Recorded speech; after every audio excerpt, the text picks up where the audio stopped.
Oh, good morning, everyone, and a huge warm welcome to, I think, what is our first event of the Alumni Festival. Thank you all for joining us, and I understand this will be recorded, so those of you who are joining us after the event also welcome as well. I'm Liz Hyde. I'm director of the Sedgwick Museum, a huge privilege to have that responsibility. And I'm really pleased to be taking the opportunity to talk to you today about we're at a really exciting time of the museum's sort of evolution, and I'm really excited to be talking to you a bit about some of the work we're doing, which is a little bit sort of behind the scenes, and sometimes not always so evident as perhaps when you run a public museum. There's more to it than you see.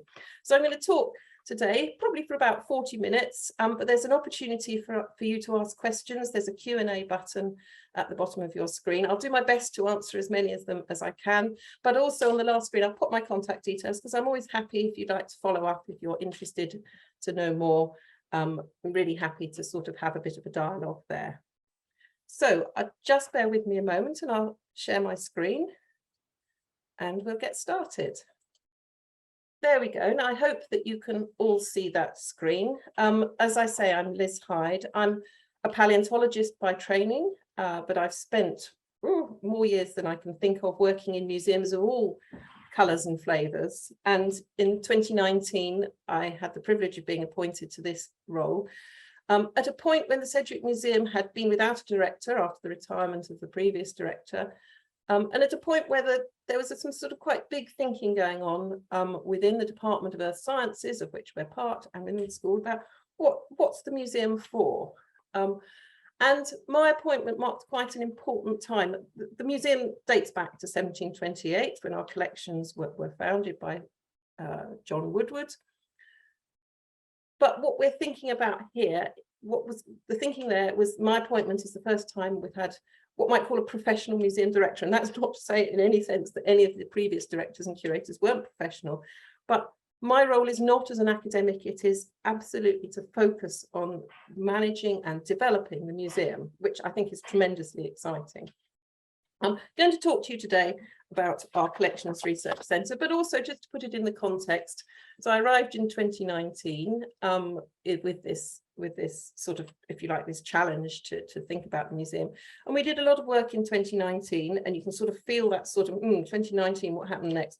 We did a lot of work in 2019 thinking about what our role was. And for me, it's a fourfold role in the university. It's around supporting and enabling research. We have amazing collections which have sort of can answer and contribute to such interesting intellectual questions. We're around welcoming and engaging the public. We're there to support and inspire and students and support their learning, both school students and university students within the University of Cambridge, but also other universities as well. And our fourth priority is around thinking about being a leader in our sector. We have incredibly important collections as part of the University of Cambridge. We're in a really unique position. And what I'm really keen to do is make sure that the work we are doing is absolutely top quality, high quality, best practice in all aspects, in the way that we engage with people, in the way that we can work with researchers, in the way that we can think about and talk about and understand our collections. And so this major initiative is really helping us fulfill that role. I'm going to start off with a slide which is actually, many of you may be familiar with the Sedgwick Museum itself. Our public museum on Downing Street has opened in 1904, and it's a beautiful historic building in which we really try and engage a wide variety of audiences. I've just put a few in there we're supporting. I will just say, I'm sorry, there's some drilling going on outside my door, and hopefully that's not too disturbing for you. I trust somebody will let me know that if it is sort of a bit noisy, and I'll apologise if that does come and go a bit. Inevitably, timing is not great. Anyway, back to the Sedgwick Museum. It's a public museum. We welcome around 160,000 visitors a year, so we're really quite busy, particularly in school holidays. And I'm just sort of showing you some of the activities we go on there with, we have students coming in and doing practicals. We have school children coming in. I couldn't quite resist those pictures of those kids in red t-shirt, particularly that little lad in the bottom corner he's got a ichthyosaur tooth that he's showing us, it really sort of shows me how we can really inspire kids and excite them about our collections. And we have researchers using our collections in the gallery. What is not evident when you come into the museum is that actually up in northwest Cambridge on Madingley Rise, on the edge of the city, we have a major building, a second site that's not normally open to the public, but which is absolutely key to our function. So when I arrived in 2019, the bottom right-hand corner shows sort of what it looked like.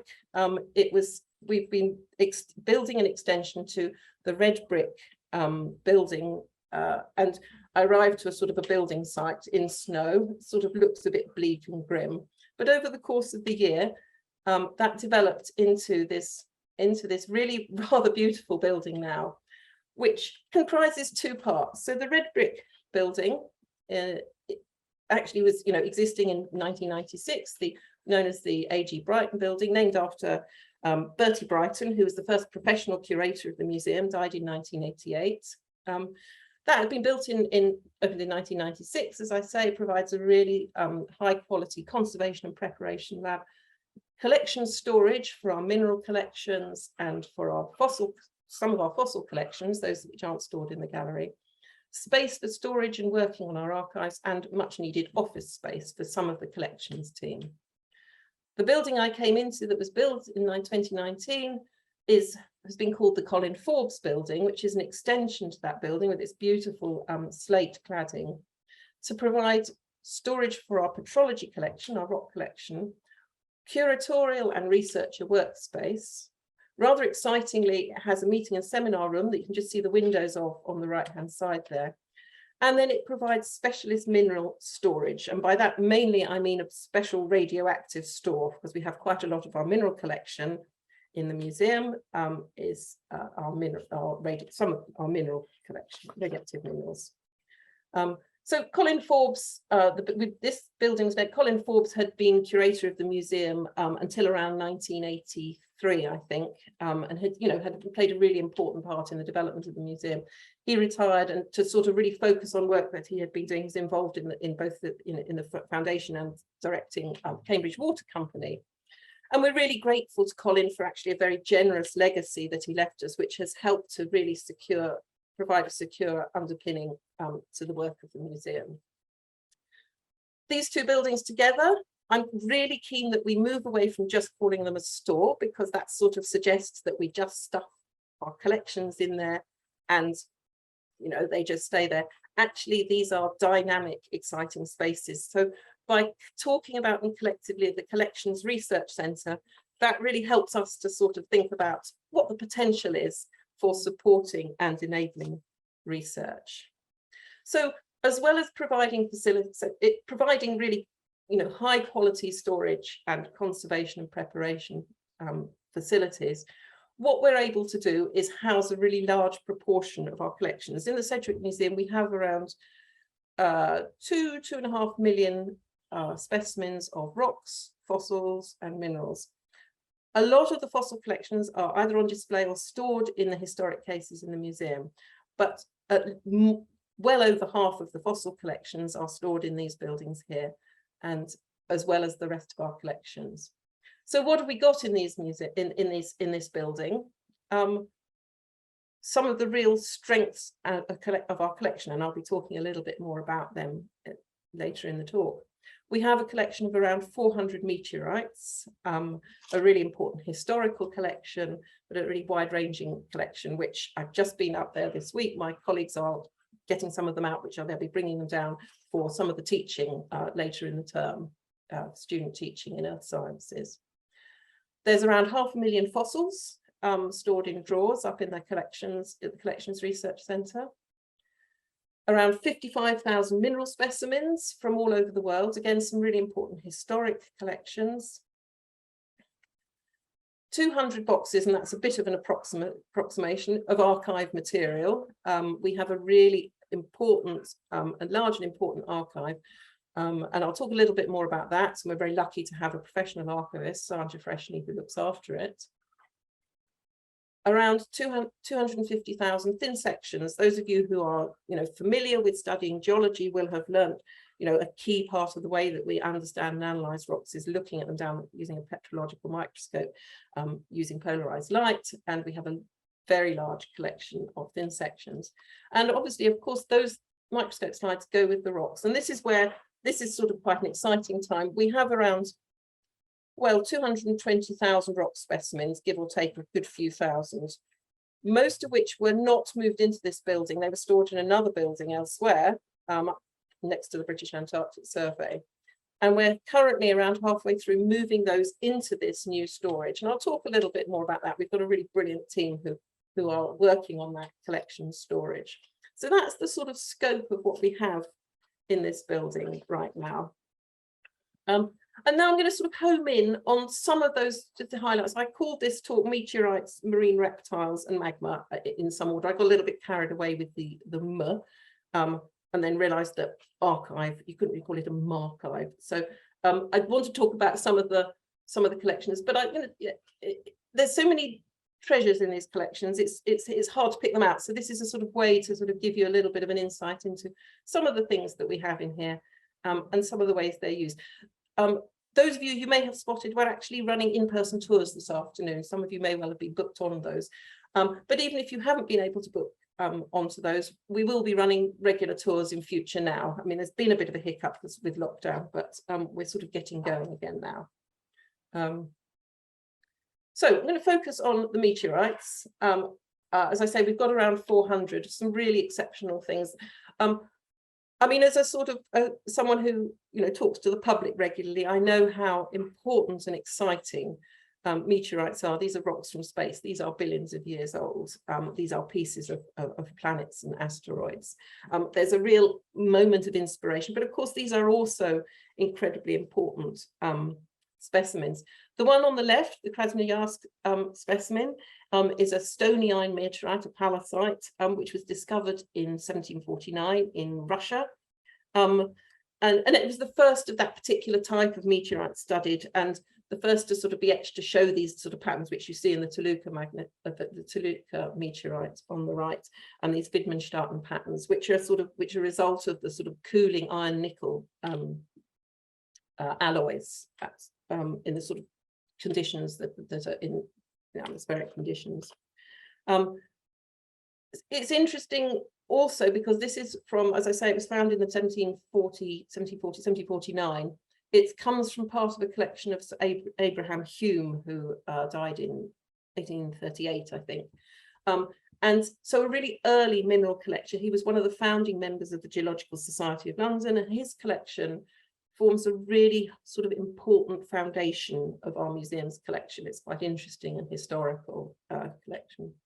The two little pieces are the Wold Cottage meteorite. That's a stony meteorite, again, which fell in the 18th century, I think 1795, near Wold Cottage in Yorkshire.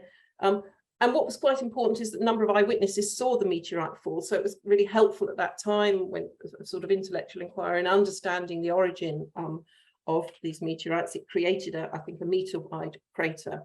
And it's the largest meteorite to have fallen in Britain. Most of it is actually in the Natural History Museum. I think it's on display there. But we're lucky enough to have a piece again, which came into us through one of the historic collections. In this case, a man called Henry Brooke, another 19th century collector, I think, in that time.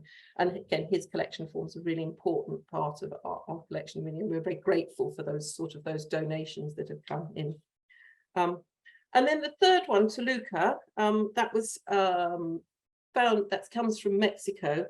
This is another one, I think, for me, there's another interesting stories around the sort of the meteorites have that sort of the cultural stories around meteorites. I think it's always quite fascinating when you see pictures of, I saw one recently of a meteorite where somebody was lying in bed and the meteorite came through the ceiling and landed on the pillow next to her. And I think there's something really sort of quite evocative and inspiring about those. The Toluca meteorite, like many meteorites, it fell probably 10,000 years ago.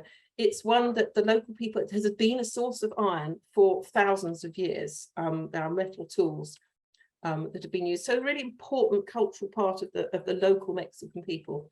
It was, quote, in quotes, discovered in the 1770s by the conquistadors. But of course, you know, they were really only just that sort of discovering what had been known for a long time. And I think that sort of leads us into sort of thinking about whose meteorites are they anyway, particularly when they've been used as sort of sources of iron for perhaps agricultural implements. Again, it's a sort of important, you know, it's exciting. These are sort of give us a hint around the sort of the contents of and the structure of planetary bodies. Just going to talk about another meteorite, which we've got here, which is the Imilac meteorite.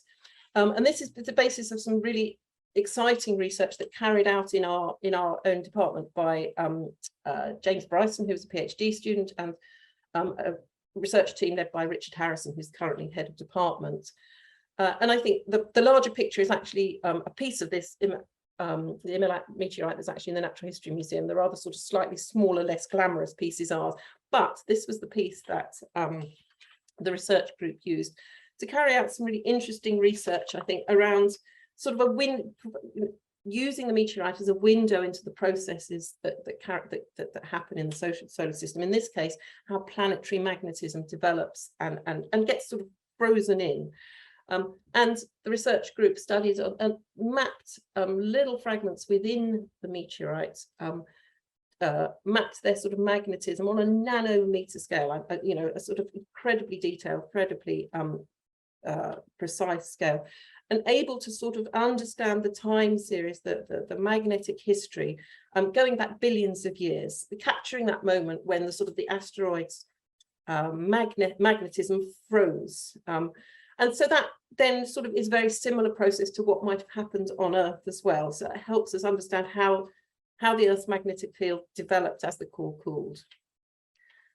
So we are, you know, these are, as I've mentioned, these are meteorites that are used in research, but also in teaching, and also where we can, we display them to the public. And I think further down the line, we're really keen to develop our displays around meteorites because they have that such sort of attraction and excitement. So from meteorites now to marine reptiles. Some of you may be familiar with the museum. We have a number of these big Jurassic marine reptiles on display, but we also have quite a large collection which we just don't have the space to display. They are this, there is a scale bar on that picture. This is, you know, 1.5 meters long. It takes a couple of people to lift. We have a number of these, and it's not the largest, I should say. They're some of our most used research specimen, paleontological research specimens. There's a lot of people working on them. And they also have important historical significance as well. So a little bit more about that at the moment. For those of you not familiar with them, these are these are Jurassic sea creatures. During the Jurassic, most of Britain was actually under a warm, shallow sea. Hence, we get a few dinosaurs, but not loads.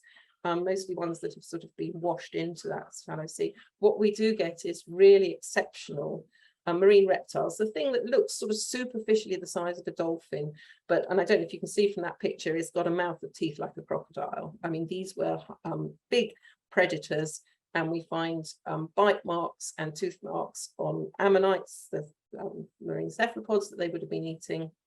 And also, you know, they were part of a sort of a suite of large marine reptiles, including plesiosaurs, pliosaurs, ichthyosaurs. And really sort of important in our sort of understanding of those Jurassic ecosystems, but also incredibly important historically. You'll see in the corner here, some of you may be familiar with Mary Anning, who was a 19th century fossil collector based in Lyme Regis. She's undergone a little bit of a sort of rehabilitation recently. There's been, if you've been to Lyme Regis, there's a lovely new statue of her. The backstory of which is that it came about through a crowdfunding appeal during lockdown, precipitated by a rather brilliant 11-year-old girl called Evie Swire, who had commented, why is she not celebrated? Why is Mary Anning not celebrated? And her and her mum raised money and have managed to secure support to put this statue in there. And I sort of digressed on that a little bit because Mary Anning is quite an important figure that she doesn't, although she contributed substantially to the collections in the Sedgwick Museum, there's not lots of evidence for that. So this helps us sort of tell a story about how a working class women's contribution is actually, we can sort of rehabilitate that a little bit. And so the specimen shown here is one of the Anning specimens. We have a number on display, but this is one that has been, actually it's been in our store, but it's actually just gone on display in Lyme Regis Museum. See where Anning is from. So in the store, we have a lot of these large marine reptiles. Prior to building the new extension, the new Forbes building extension to the Collections Research Centre, almost sort of embarrassingly, stroke laughably, they were on shelving that we couldn't get to them. They'd been put up there and we couldn't get to. There's one large one that nobody had really managed to look at because it was just simply too big to get off the shelving and have a look at it. What we've done now, and I think I have some pictures to show you, so it's a little bit pixelated, the central one, if you're looking at it on a large screen. You can see from that picture on the right, this is a sort of view taken from the top of the racking in our store. There's some really large specimens here, and I say that particular one, which is sort of 3 to 4 meters long, was on some racking that we couldn't get to.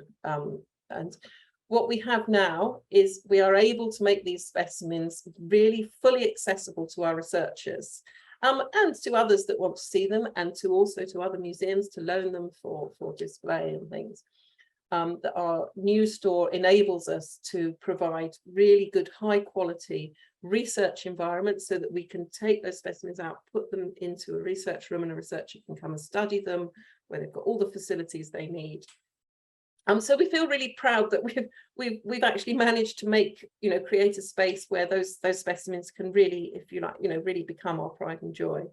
The small picture on the left is the same ichthyosaur that I showed you before. It's just being packed up for moving there as well, and you sort of get a feel for the size and scale of them. These are large specimens, but really sort of spectacular specimens as well.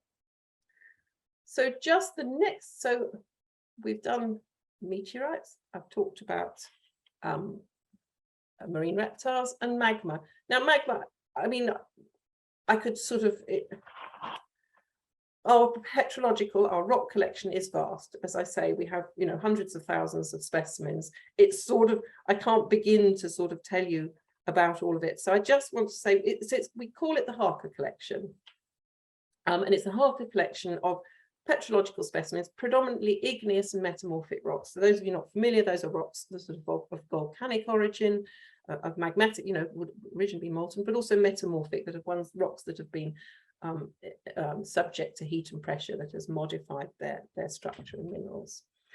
The example I've shown you here on the left, we have a drawer of rocks, and this is pretty much, when I talk about having sort of 60,000, 20,000 drawers, that's what a drawer of rocks looks like.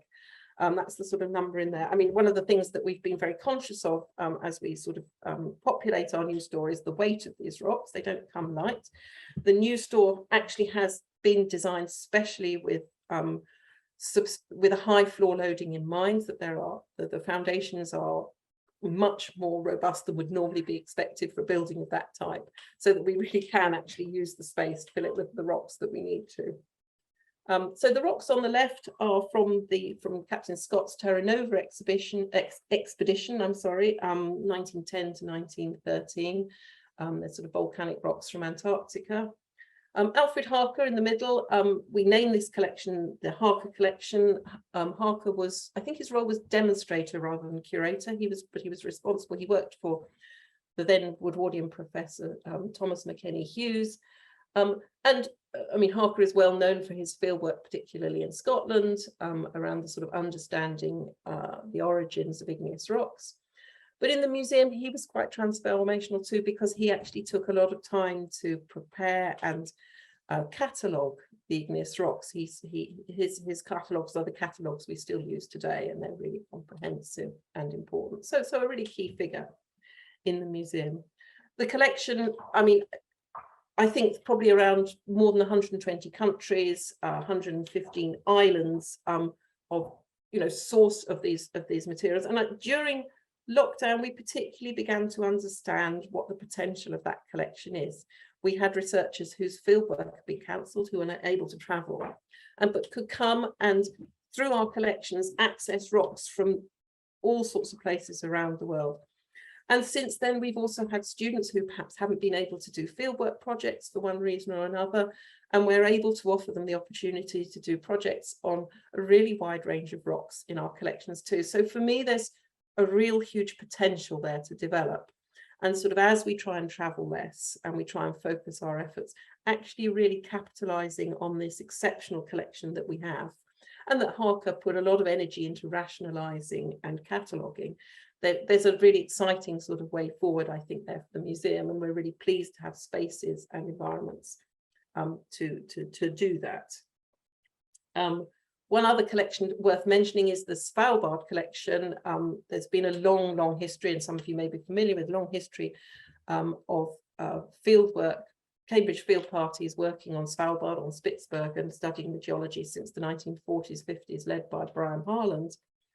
And we have around 60,000 rocks and fossils from those expeditions catalogued, which have been moved into our new store. And it comes with associated archival material that sort of, yeah, between, well, in fact, going back, probably back to the 1890s and through to sort of really quite recently, giving insights into the geological formation and understanding the evolution of that archipelago. The picture I've put on the right-hand side is just a sort of nice little quirky thing, because there are, the joy of collections is that there are lots of things, but there are lots of quirky things that we find here. And this is one of a series of rocks which actually has just come off display at the Fitzwilliam Museum in their True to Nature exhibition, which was about sort of landscape artists of the 18th and 19th century. And this was contemporaneous with some very nice paintings of volcanoes. This is, if you may be able to read the little handwritten thing, I'll read it for you anyhow. Mineralized crust of the church bells tending to crystallization from Torre del Greco from the flow of 1794. So that's the Vesuvius eruption of 1794. And we also have a number of pieces of almost sort of souvenirs where people have pressed coins into the molten lava. And also there's things where a piece of bread has been sort of engulfed in lava. And I think there was a sort of, you know, bit of a sort of almost a tourist trade, if that's the right thing. But again, I think I like these specimens because they give us an insight into that intersection of science and culture. And you know, what interested people in the 1790s is of interest to us now as well. I've mentioned our collections move, and I've mentioned that we're probably around halfway through moving our collection. So I was just going to say a little bit about this because it's a really exciting project. This is the Forbes building. This is our new collection store. The pictures, the two show it when it was empty. Sort of, to me, it feels quite unfamiliar now. It's full, it's much more full. And as you see on the right, so we're filling up the stacks with the rock drawers. It's a large space which is climate controlled. So although, you know, compared to some museum objects, rocks are a little bit more robust. They've survived a good few 100 million years. We do need to keep them at quite stable conditions. Some of them, you know, are really quite sort of susceptible to decay, but also the documentation and the labeling that goes with them. So the environment that we keep them in is a steady temperature and humidity, and enables us to monitor any changes and keep an eye on them. So that's that, you know, to be able to store our collections in really quite high quality conditions is really positive step for us. And so right now we are halfway through a migration project. There's a few photos from the last sort of year or so of the processing. We've got a really brilliant collections team. I'm really proud of them. And it's not all of them here, but there's some of the key figures that have been involved in this project.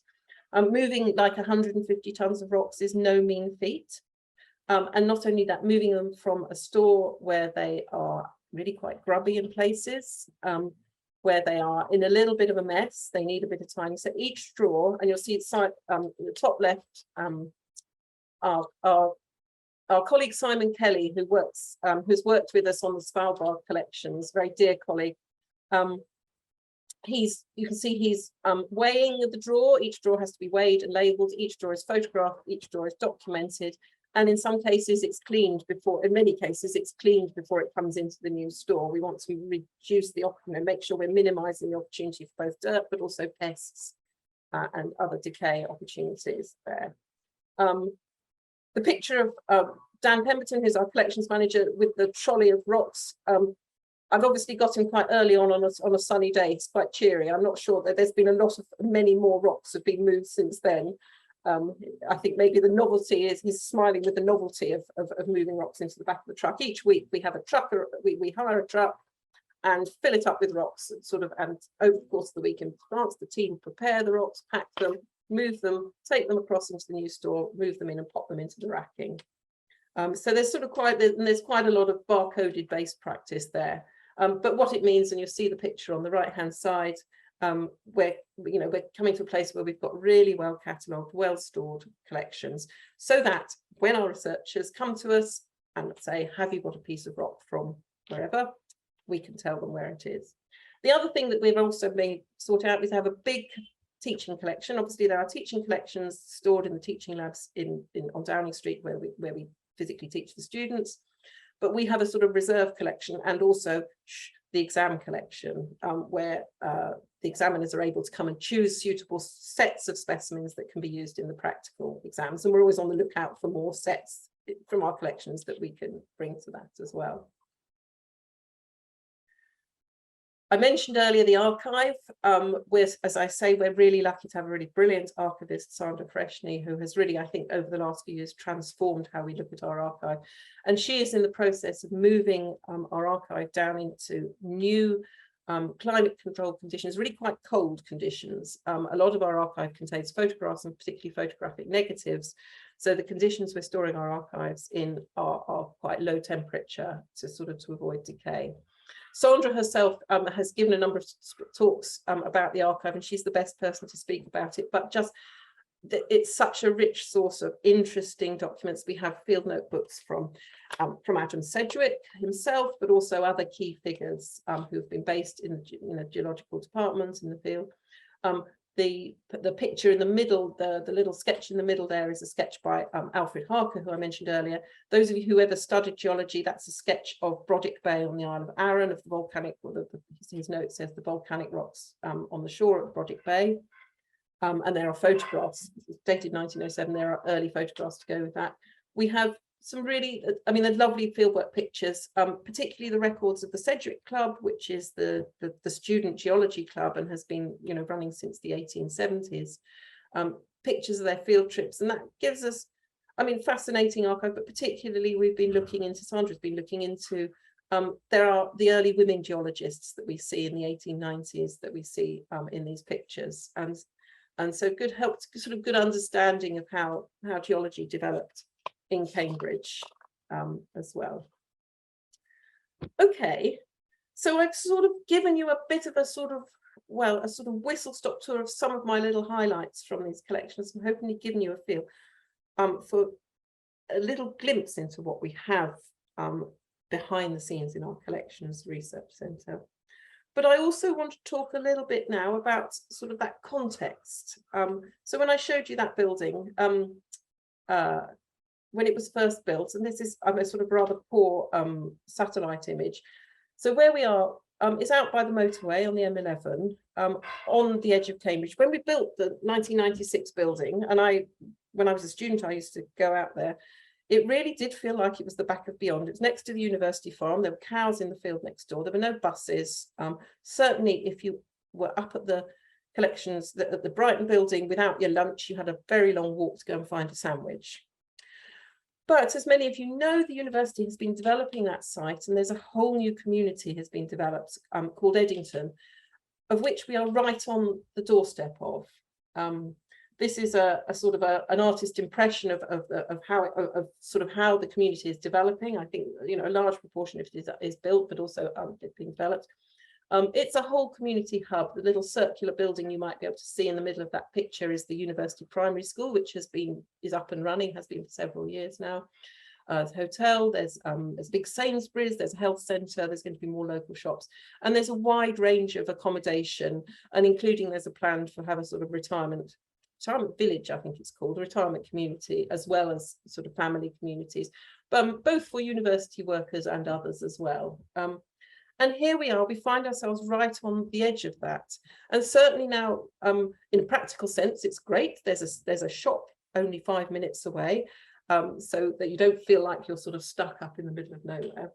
But what you're finding, But what we're also finding is that there's lots of people coming past, there's lots of interest in the building. And for me, that's a huge opportunity, I think. There's, you know, there's people for us not to be too hidden away, to take a slightly different approach. So what we've been doing over the last couple of years is tentatively, with support from Arts Council England, which we're very grateful for, exploring how we might engage with audiences, engage with people in that local area. And that's not to compete with what we can do downtown in the museum, but it's to think about, well, what can we do? Here we have a community that's sort of developing its sense of place. You know, so sort of everybody's new into it. How can we contribute to understanding that? So some of the things we've been doing, and this on the left-hand side, this is a project that came out of lockdown, back when nobody could do anything apart from going for a walk. And we wanted to find ways of helping people to understand how they can find fossils right on their doorsteps. So that photograph is from a project called Gravel Hunters, which worked online initially. We made videos to help people go and look for their local geology. But then what we've done is we've been able to bring local schools, in particularly Mayfield School from the north of Cambridge. They walk to them. It's a good solid half-hour walk, 40 minutes walk. They bring their students and they come and do this project at our Collections Research Centre. And what they're doing is looking in ordinary everyday builder's gravel, such that you find on your drive, and finding and identifying fossils in them. And it's been a really nice way in which we can sort of engage with people and sort of help them find that fossils is actually something for everyone. One of the key things we want to do in the museum is about inspiring that next generation of geologists. And that's inspiring, you know, young people, teenagers, just at the point they might be making their career choices and thinking about coming to university. We've just run a very successful Sutton Trust workshop for them, but it's also thinking about primary age children. How can we get them excited? How can we perhaps address some of the stereotypes around geologists, that we're not all bearded men digging for dinosaurs, that actually there's a whole range of careers.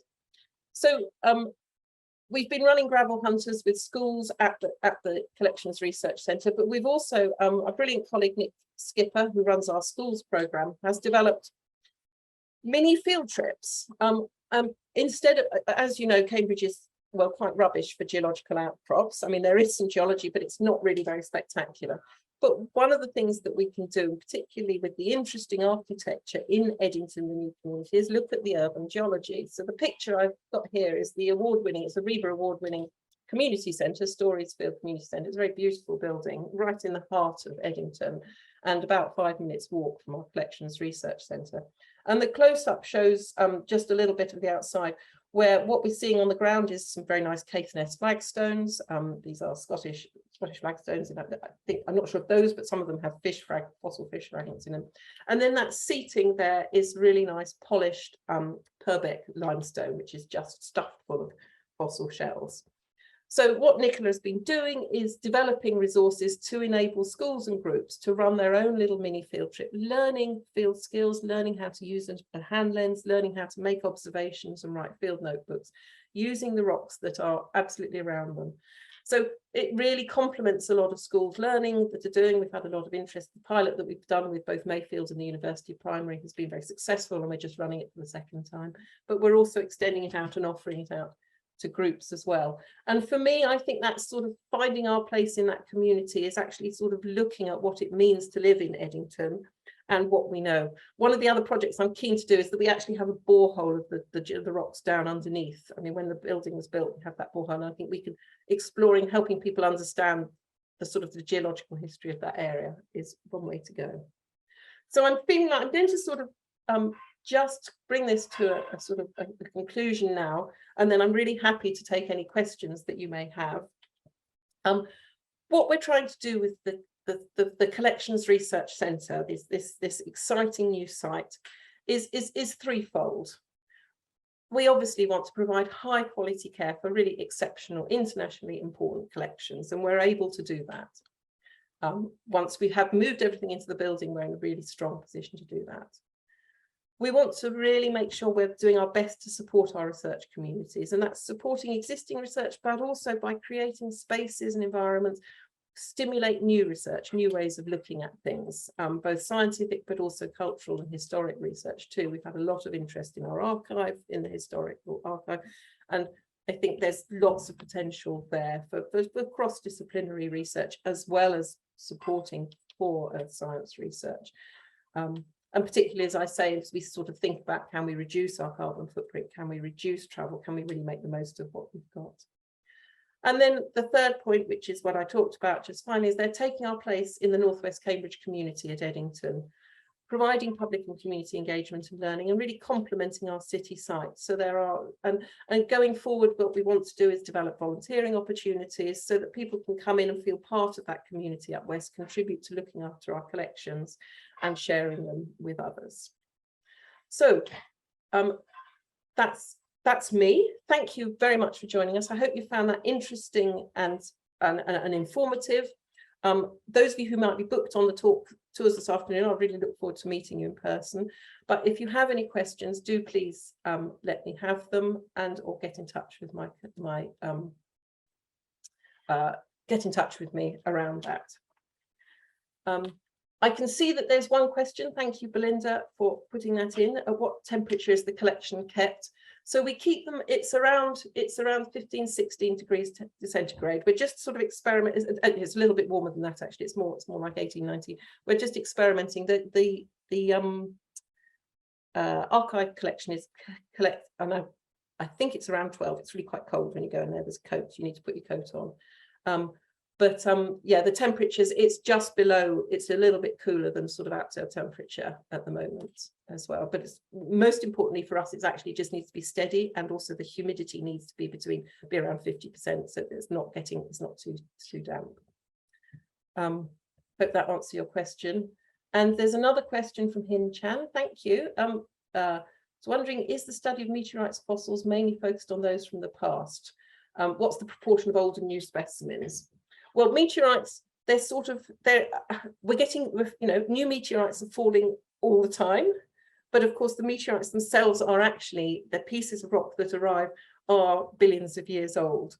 So, I mean, the search for new meteorites is a really important sort of study. And, it's always very exciting when a new meteorite is found. But I think, there's actually a large body of data and resource that can focus on the meteorites. With the fossils, we are part of our Earth Science department. We're part of a community of active researchers. And so our collections, not just our fossils, but also our petrological collections, are growing all the time as they are collecting, as we incorporate specimens from people's research into our collections. So in that sense, we are building them. As a museum, we don't actively go out and collect. I mean, obviously some museums do, but what we do is actively acquire specimens for our research. And what we're doing in our stores is making them available so that other researchers can come and work on them. And, going forward, as we sort of develop the centre, we want to increase the sort of the quality of the documentation and making it available so that more people can understand what we've got already and make the most of it. I hope that answers your question. Any other questions, you're very welcome to ask, but otherwise, I will thank you again for coming. I hope, those of you listening live, I hope you have a really good weekend. Certainly, I've seen the programme, it looks amazing, lots of exciting things. I hope you've enjoyed that talk. I hope there's been some new things, those of you may be familiar with the museum, but also some of you not familiar with the museum. Really hope that, if it's got you excited, come and visit us, come and get in touch, come and be part of our exciting future over the next 5 to 10 years. I'm really looking forward to seeing where we can go. Thank you very much, and thank you for your time, and hopefully see you in the museum soon.